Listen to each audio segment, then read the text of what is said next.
I expect to see in the music magazine upcoming tour dates, reviews of artists' albums, and some artists that are lesser known that might fit my sort of style, considering I want to see what genre the magazine is.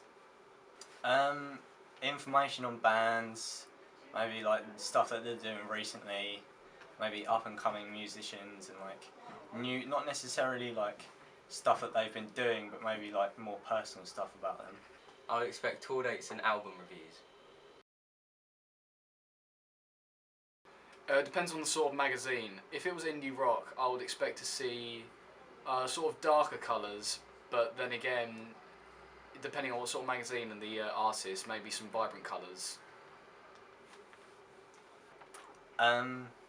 For an indie magazine, probably quite bright, not necessarily darkish colours, because I sort of like imagine that with like metal and like hardcore rock.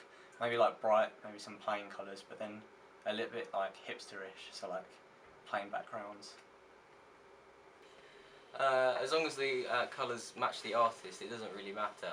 For some artists it might be more vibrant, whereas others might be more dull. Something like the 1975 and Blur. For an indie rock magazine, I'd probably look at like people like, maybe if you were to include stuff about more iconic artists like Blur, Radiohead, Snow Patrol, Coldplay, but then if it was more up to date, maybe stuff like 1975, The Kooks, or maybe like even like bands which aren't too much heard of, like Foster the People. The 1975 Blur and Capturing the Bottom End.